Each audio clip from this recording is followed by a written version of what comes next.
மீனராசி நேயர்கள் அனைவருக்கும் வணக்கம். உங்கள் வாழ்க்கையை மாற்ற போகிற சில முக்கியமான ரகசியங்களை பற்றி இந்த வீடியோ பதிவில் முழுசாக சொல்லியிருக்காங்க. அதனால் இந்த வீடியோவை ஸ்கிப் பண்ணாமல் பாருங்கள். சிவபெருமானுடைய நாமத்தை சொல்லி வீடியோ பதிவை தொடங்கலாங்க. ஓம் நமச்சிவாய. உங்களால் முடிஞ்சதுன்னா கமெண்ட் பாக்ஸில் ஒரே ஒரு முறை கமெண்ட் பண்ணுங்கள். இன்னும் நம்ம சேனலை சப்ஸ்கிரைப் பண்ணலைன்னா மறக்காமல் சப்ஸ்கிரைப் பண்ணிக்கோங்க. வாங்க வீடியோக்குள்ளே போகலாம். அன்பான மீனராசி நேயர்களே, குரு பகவானை ராசி அதிபதியாக கொண்டவங்க, கடவுளை முழுசா நம்பக்கூடியவங்க.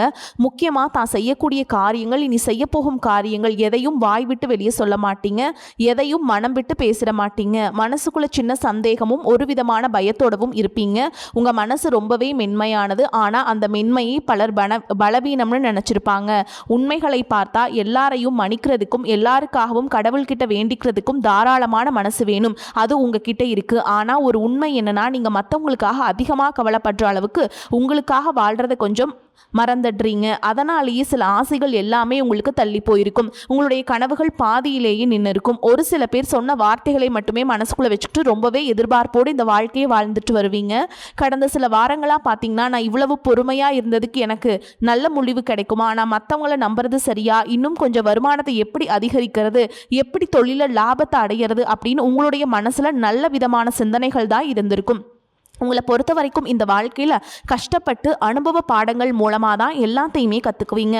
மேலும் எது உங்களுக்கு பலவீனமாக இருக்குது அப்படின்னு பார்த்தீங்கன்னா, உங்ககிட்ட நல்ல மனசு இருந்தால் மட்டும் போதாது, சரியான நேரத்தில் சரியான முடிவையும் எடுக்க தெரியணும். இனி வரக்கூடிய நாட்களில் உங்களுடைய மனசுக்கு நிம்மதியை தரக்கூடிய ஒரு செய்தியையும், நீங்கள் எந்த விஷயத்தில் கவனமாக இருக்கணும், எச்சரிக்கையாக இருக்கணும் அப்படிங்கிறதையும் சொல்ல தயாராக இருக்குது. பணம், குடும்பம், உறவுகள், வேலை மற்றும் தொழிலில் நீங்கள் நீண்ட நாட்களாக எதிர்பார்த்திருந்த மாற்றம் உங்களுக்கு கிடைக்க போகுது. இதுவரைக்கும் மற்றவங்களை நம்பி நிறைய ஏமாந்துருப்பீங்க. உங்களை ஏமாத்தினவங்களுக்கு எந்த மாதிரியான தண்டனை கிடைக்கும் அப்படிங்கிறதையும் நீங்க தெரிஞ்சுக்க போறீங்க.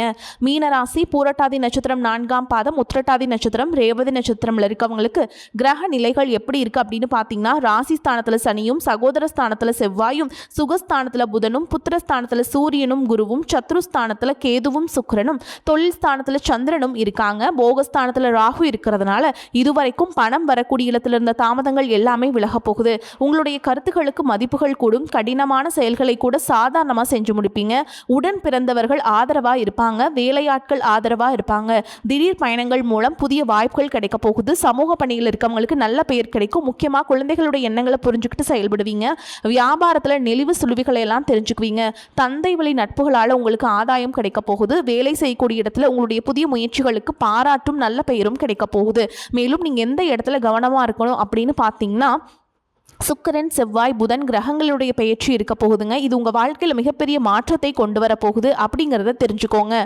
முதலாவதாக சுக்கிரன் கன்னி ராசியில் நீச்சம் அடைகிறாருங்க. இது உங்களுக்கு 7ஆம் வீடான களத்திரஸ்தானத்தில் ஏற்படுறதால காதல் மற்றும் திருமணமானவர்கள்கிட்ட சின்ன சின்ன மிஸ் அண்டர்ஸ்டாண்டிங், ஈகோ, புரிதல் இல்லாமல் போகிறது, விட்டு கொடுத்து போகாமல் பிடிவாதம், அடம் பிடிக்கிறது, இந்த மாதிரியான சிக்கல்களை சந்திப்பீங்க.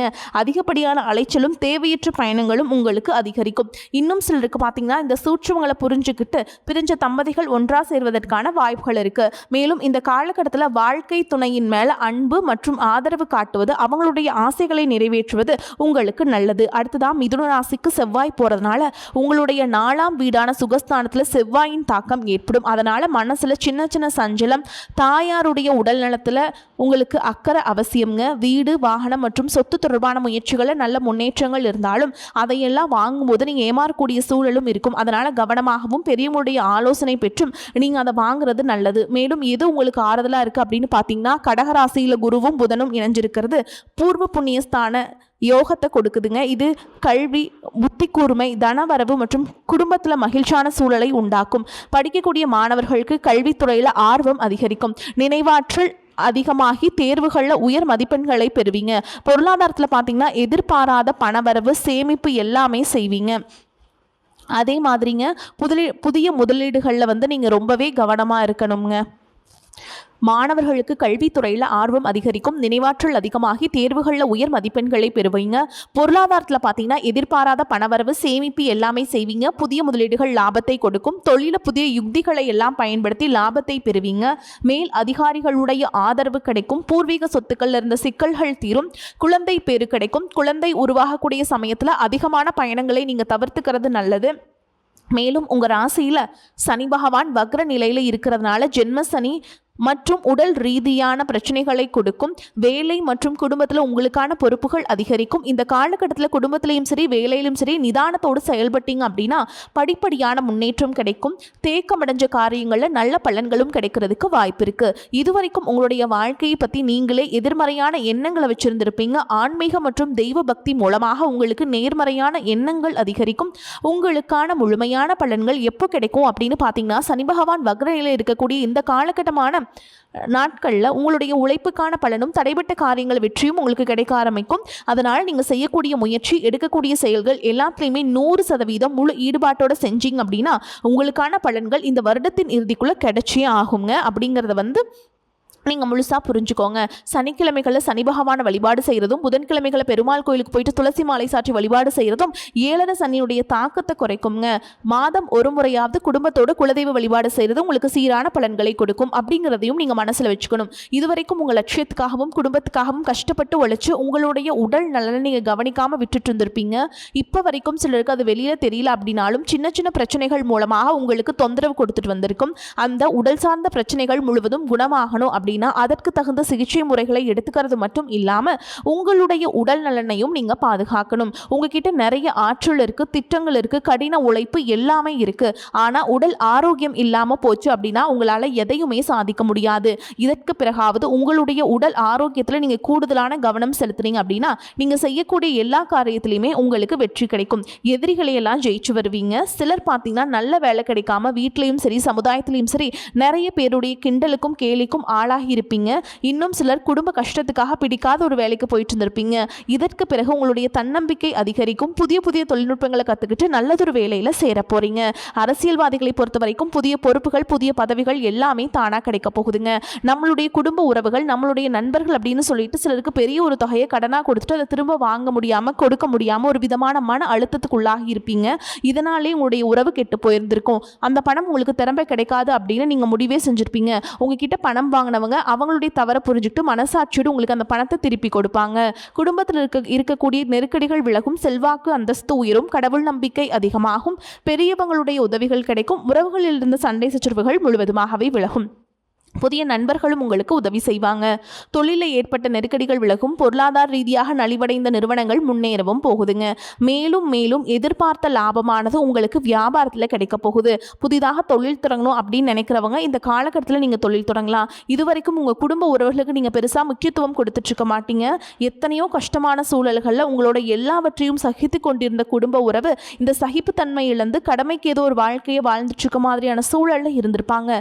என்னதான் நீங்கள் குடும்ப உறவுகள் பத்திரமா பார்த்துக்கிறேன் எல்லாத்தையும் பூர்த்தி செஞ்சு கொடுக்குறேன் அப்படின்னு சொன்னாலும் குடும்ப உறவுகள் கிட்ட நீங்க மனம் விட்டு பேசணும். 20 வயசுல இருந்தாலும் சரி 70 வயசுல இருந்தாலும் சரிங்க குடும்பத்தில் இருக்கவங்களுடைய மண்ணிலே நீங்க எல்லா கட்டத்திலையுமே புரிஞ்சுக்கணும். அவங்களுடைய வார்த்தைகளுக்கு மதிப்பு கொடுத்து சில விஷயங்களை திருத்திக்கிட்டும் சில விஷயங்களை மாற்றிக்கிட்டும் நீங்க இருந்தீங்க அப்படின்னா உறவுகள் உங்களை தலையில தூக்கி வச்சு கொண்டாடுவாங்க. உங்களை பொறுத்த வரைக்கும் குடும்பத்தில் நிம்மதி முழுசா கிடைக்கணும் அப்படின்னா சில இடங்களில் விட்டு கொடுத்து போறது தான் நல்லது அப்படிங்கிறத ஞாபகம் வச்சுக்கோங்க.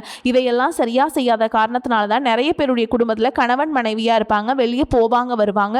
ஆனா உண்மையான அந்யோன்யம் இருக்காது. சரியா பேசிக்க கூட மாட்டாங்க.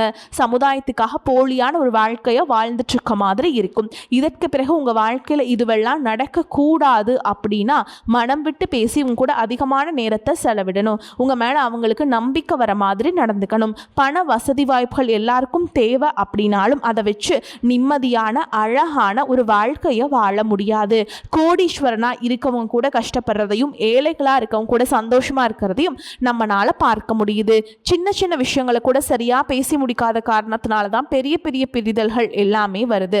இன்னும் சிலருக்கு பார்த்தீங்கன்னா விவாகரத்து வரைக்கும் கூட போயிடுது.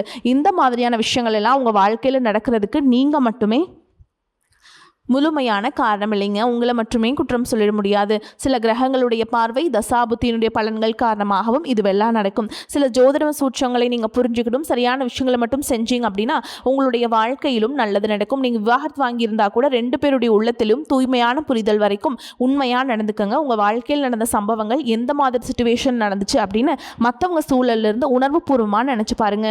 நிச்சயமாக உங்கள் மனசுக்குள்ள மிகப்பெரிய மாற்றம் வரும். இந்த மாற்றத்தின் காரணமாக குடும்ப உறவுகள் மீண்டும் சேரும். சேருவாங்க. இதுவெல்லாம் உடனே நடக்கல அப்படின்னாலும் சில மாதங்களில் ஒன்றா சேர்வதற்கான வாய்ப்புகள் இருக்குது. இந்த வாய்ப்புகள் சரியாக அமையும் பொழுது நீங்கள் அதை பயன்படுத்திக்கிட்டீங்க அப்படின்னா உங்களுடைய வாழ்க்கை உங்களுக்கு பிடிச்ச மாதிரியே மாறும். உங்களுடைய முன்னேற்றத்தை தடுக்கிறதுக்கும் உங்களை அவமானப்படுத்துறதுக்கும் இங்கே நிறைய பேர் கூடவே இருந்துட்டு முயற்சி பண்ணிட்டு தான் இருக்காங்க. ஆனாலும் அவங்களுடைய சதிகளையும் சூழ்ச்சிகளையெல்லாம் தாண்டி இப்போ வரைக்கும் ஓரளவுக்கு நீங்கள் நல்லா இருக்கீங்க அப்படின்னா உங்ககிட்ட இருக்கக்கூடிய நல்ல எண்ணங்களும் கடவுள் பக்தியும் இதுவரைக்கும் நீங்கள் செஞ்ச தர்ம காரியங்களும் தான் உங்களை காப்பாற்றிக்கிட்டு இருக்குது. இதுக்கு முன்னாடி நல்ல நண்பர்களாக இருந்திருப்பாங்க, நல்ல உறவுகளாக இருந்திருப்பாங்க. அவங்களே தன்னுடைய சுயநலத்துக்காக துரோகங்களையெல்லாம் செஞ்சு உங்களுடைய வாழ்க்கையை கெடுக்கணும் அப்படின்னு நினைக்கும் போது இந்த உலகத்தில் யார் நல்லவங்க யார் கெட்டவங்க யாரை நம்புறது அப்படிங்கிறது தெரியாமல் தான் நீங்கள் புலம்பிட்டு இருக்கீங்க. ஒரு வகையில் இந்த மாதிரி விஷயங்கள் உங்களுக்கு கஷ்டத்தை கொடுத்தாலும் இப்போவாது இவங்க நம்ம மேலே எவ்வளவு பொறாமையோடவும் வன்மத்தோடவும் இருக்காங்க அப்படிங்கிறது ஓரளவுக்கு நீங்கள் புரிஞ்சிருப்பீங்க. இது எல்லாமே தெரிஞ்சுமே கூட நீங்கள் என்னமோ பண்ணுங்க, எத்தனையோ நல்லது செஞ்சு எனக்கு மனசாட்சி விரோதமாக தப்பு செய்கிறீங்க அப்படின்னா அந்த கடவுள் உங்களுக்கு நிச்சயமாக மிகப்பெரிய தண்டனையை கொடுப்பார் அப்படின்னு தான் கடவுள்கிட்ட உங்களுடைய வேண்டுதலை எல்லாம் வச்சுட்டு கடந்து போயிட்டுருக்கீங்க. இப்போ இருக்கக்கூடிய சூழலில் தான் உண்டு தான் வேலை உண்டு அப்படின்னு இருக்கீங்க. இருந்தாலும் உங்களுடைய கஷ்டத்தையும் கண்ணீரையும் மற்றவங்களுக்கு தெரியாத மாதிரி தான் பார்த்துட்ருக்கீங்க. உங்களுடைய வாழ்க்கை உங்களை எப்படி புரட்டி போட்டாலும் முடக்கி வச்சாலும் நீங்கள் எப்பவும் போல் சாதாரணமாக இருக்கிறதுனால உங்களை சுற்றி இருக்கவங்க எல்லாருமே அவங்களுக்கு என்னப்பா ஜாலியான வாழ்க்கை வாழ்கிறாங்க, இவங்கக்கிட்ட என்ன குறை அப்படின்னு தான் சொல்லுவாங்க. ஆனால் மனசில் நிம்மதி இல்லாமல் சரியாக சாப்பிட முடியாமல் அவ்வளவு ஏங்க நிம்மதியாக தூங்க முடியாமல் கூட நீங்கள் எவ்வளவு கஷ்டப்படுறீங்க அப்படிங்கிறது உங்களுக்கும் அந்த கடவுளுக்கு மட்டும்தாங்க தெரியும். இந்த மாதிரி உங்கள் வாழ்க்கையில் திடீர்னு ஒரு பிரச்சனை, உடம்பு சரியில்லை, ஹாஸ்பிட்டலில் பெருசாக செலவு வந்துருச்சு, குடும்பத்தில் அவசர தேவைக்கு பணம் பத்தல, பிஸ்னஸ் லாஸ் ஆயிடுச்சு அப்படின்னு உங்கள் வாழ்க்கை முடங்கிடுச்சுன்னா கூட நின்று உங்களுக்கு உதவி செய்கிறதுக்கோ ஆறுதலாக 4 வார்த்தை பேசுகிறதுக்கோ அவ்வளவு ஏங்க திரும்பி பார்க்க கூட உண்மையான ஆள் கிடையாதுங்க. ஆனால் நீங்களாவே ஏதோ தட்டு தடுமாறி எந்திரிச்சு நிற்கிறப்போ உங்களை குறை சொல்கிறதுக்குன்னே நிறைய பேர் தேடி வருவாங்க. உங்கள் சொந்தக்காரங்க தெரிஞ்சவங்க அப்படின்னு எல்லாருக்கும் தேவைக்கு மட்டும்தான் உங்களை பயன்படுத்திக்கிறாங்க. அவங்க தேவை முடிஞ்சதும் உங்களை தூக்கி எறிஞ்சிட்டு போயிட்டே இருக்காங்க. இது எல்லாம் தெரிஞ்சதுக்கப்புறம் மறுபடியும் அவங்களுக்கெல்லாம் உதவி செஞ்சு ஏமாறக்கூடியவங்களாக தான் நீங்கள் இருக்கீங்க. இந்த வாழ்க்கையில் எப்படியாவது முன்னேறணும் அப்படிங்கிறதுக்காக தினம் தினம் கஷ்டப்பட்டு உழைக்கிறீங்க. இதனால் வரைக்கும் என்னுடைய மனசாட்சிக்கு தெரிஞ்சு நான் யாருக்குமே எந்த கெடுதலையோ கஷ்டத்தையோ துன்பத்தையோ கொடுத்ததில்லை, எனக்கு மட்டும் ஏன் இந்த வாழ்க்கையில் இப்படி நடக்குது அப்படின்னு ஆதங்கப்படுறது உண்மைதாங்க. என்ன இருந்தாலும் உங்களுக்கு இவ்வளவு கஷ்டங்கள் ஆகாது. இந்த மாதிரி பிரச்சனைகள் உங்கள் வாழ்க்கையில் வரும், கொஞ்ச நாளுக்கு அப்புறம் அது போயிடும். நிறைய நேரங்களில் பார்த்தீங்கன்னா உங்களால் எந்த பிரச்சனைகளும் வராது. ஆனால் உங்களை சுற்றி இருக்கவங்க மூலமாக தான் உங்களுக்கு நிறைய பிரச்சனைகள் வருது அப்படிங்கிறத இப்போவாது கொஞ்சம் புரிஞ்சிருப்பீங்க. இன்னும் சிலருக்கு பார்த்தீங்கன்னா உங்கள் வாழ்க்கையில் வரக்கூடிய உறவு யாரு அப்படிங்கிற சந்தேகம் இருக்கும். சிலருக்கு காதலாக இருக்கும், திருமணமாக இருக்கும் அப்படின்னு நினைப்பீங்க. ஆனால் வாழ்க்கையில் உறவு அப்படின்னா அதுக்கு ஒரே ஒரு அர்த்தம் மட்டும் இல்லைங்க. சிலருக்கு பல வருடங்களாக பேசாமல் இருந்த ஒரு சிலருக்கு பார்த்தீங்கன்னா ஒரு நல்ல நண்பர் சரியான நேரத்தில் வந்து தைரியம் கொடுத்து உதவிகளை செய்வாங்க. சிலருக்கு வேலை மற்றும் தொழிலில் ஒரு முக்கியமான நபர் அறிமுகமாகி அவருடைய தொழிலுக்கு மிகப்பெரிய முன்னேற்றத்தை கொடுக்கக்கூடிய நபராக மாறப்போறாரு. திருமண வயதில் இருக்கவங்களுக்கு பார்த்தீங்கன்னா புதிய வரன் அல்லது வாழ்க்கை துணையை பற்றிய அறிகுறியாக கூட இருக்கலாம். ஏற்கனவே திருமணமானவங்களுக்கு கணவன் மனைவிக்கிடையே இருந்த மன கசப்புகள் குறைஞ்சு மீண்டும் நெருக்கம் உருவாகக்கூடிய காலமாகவும் இருக்கும். குடும்பத்தில் பிரிஞ்சிருந்த ஒருவர் மீண்டும் இணைவதுமாக கூட இருக்கலாம். இதில் முக்கியமாக நீங்கள் எந்த விஷயத்தை புரிஞ்சுக்கணும் அப்படின்னு பார்த்தீங்கன்னா எல்லா உறவுகளும் நம்ம கிட்ட நிரந்தரமாக இருக்க போறதில்ல. சில நம்ம வாழ்க்கையில் ஒரு பாடத்தை கற்றுக் கொடுக்க வருவாங்க, சில நம்ம கூட பேருந்தில் பயணம் செய்யக்கூடிய ஒரு பயணியை போல வருவாங்க. இன்னும் சிலர் பார்த்தீங்கன்னா நமக்குள்ள இருக்கக்கூடிய திறமைகளை வெளிக்கொண்டு வரக்கூடிய ஆசானாகவும் இருப்பாங்க. அதனால புதிய நபர்கள் உங்க வாழ்க்கையில வரும் பொழுது எந்தவித எதிர்பார்ப்புகளையும் அவங்க மேல சுமத்தாம எப்பயும் போல உங்களுடைய இயல்பான குணத்தில் நீங்கள் இருங்க. இந்த காலகட்டத்தில் பார்த்தீங்கன்னா உங்களுடைய அணுகுமுறை ரொம்பவே முக்கியம். யாராவது என்னை தேடி வரட்டும் அப்படின்னு காத்திருக்கிறத விட நீங்களும் நல்ல ஒரு உறவுகளாக இருக்க தயாராக இருக்கணும். ஒரு சின்ன ஃபோன் கால் அல்லது ஒரு சந்திப்பு, ஒரு சின்ன பேச்சுவார்த்தை கூட உங்களுடைய வாழ்க்கையின் அடுத்த அத்தியாயத்தை ஆரம்பிக்க காரணமாக இருக்கலாம். அதனால் பலன்களில் சொல்லக்கூடிய உறவு அப்படிங்கிறது ஒரே மாதிரியான பலன் இல்லை. உங்களுடைய வயது, குடும்ப நிலை, வேலை, திருமண வாழ்க்கை எல்லாத்தையும் பொறுத்து உங்களுக்கான பலன்கள் மாறுபடும். பொது வாழ்க்கையில் இருக்கவங்களுக்கு நீங்கள் எதிர்பார்த்ததை விட மிகப்பெரிய நிலையை அடைய போறீங்க. தொழில தடைகள் ஏதாவது இருந்துச்சுன்னா அந்த தடைகள் எல்லாம் விலகிறது மட்டும் இல்லாமல் புதிய கிளைகளையும் தொடங்குவீங்க. உங்களுடைய உற்பத்தி அதிகரிக்கும், தொழிலை விரிவு செய்வீங்க. வரக்கூடிய நாட்கள் உங்களோட விற்பனை அதிகமாகும். ஏற்றுமதி இறக்குமதி தொழிலெல்லாம் உங்களுக்கு நல்ல லாபம் கிடைக்கும். நீங்கள் செய்யக்கூடியது சின்ன தொழிலோ பெரிய தொழிலோ அதுவெல்லாம் உங்களுக்கு நல்ல வளர்ச்சியை கொடுக்கும் அப்படிங்கிறத நீங்கள் ஞாபகம் வச்சுக்கோங்க. இனி வரக்கூடிய காலங்கள் எல்லாமே உங்களுடைய கனவுகளை நிஜமாக்கக்கூடிய நாட்களாக இருக்க போகுது. குடும்பத்தில் முன்னேற்றமும் பொருளாதாரமும் கிடைக்கும் பொழுது உங்களுடைய சுய ஒழுக்கத்தில் நீங்கள் ரொம்பவே கவனமாக இருக்கணும். பேசக்கூடிய வார்த்தைகள், பழகக்கூடிய நபர்கள் எல்லார்கிட்டையுமே எந்த ஒரு இடத்துலையுமே தான் அப்படிங்கிற ஒரு கர்வத்தை மட்டும் நீங்கள் வச்சுக்கக்கூடாது. மற்றவர்களை குறையாக பேசுகிறதோ மட்டம் தட்டி பேசுகிறதோ அதை காயப்படுத்துகிற மாதிரி பொது இடங்களை பேசிடக்கூடாது. நீங்களும் சரி உங்களை சுற்றி இருக்கவங்களும் சரி எப்போவுமே பாசிட்டிவான எண்ணங்களில் இருக்கணும் அப்படின்னா எதிர்காலத்திற்கான நல்ல திட்டமிடுதல் எப்போவுமே ரொம்ப அவசியம். அதனால் நீங்கள் எந்த ஒரு விஷயத்தை செய்யும் போதும் எதிர்காலத்தில் இதுக்கு என்ன மாதிரியான பலன்களை கொடுக்கும் அப்படிங்கிறத மனசில் வச்சுக்கிறது அவசியம். இதை நீங்கள் சரியாக செஞ்சுட்டு வந்தீங்க அப்படின்னா பெரியவங்களுடைய உதவி கிடைக்கும். உறவுகள் இந்த சண்டை சிற்றவுகள் முழுவதுமாகவே விலகும். புதிய நண்பர்களும் உங்களுக்கு உதவி செய்வாங்க. தொழிலில் ஏற்பட்ட நெருக்கடிகள் விலகும். பொருளாதார ரீதியாக நலிவடைந்த நிறுவனங்கள் மீண்டும் முன்னேற போகுது.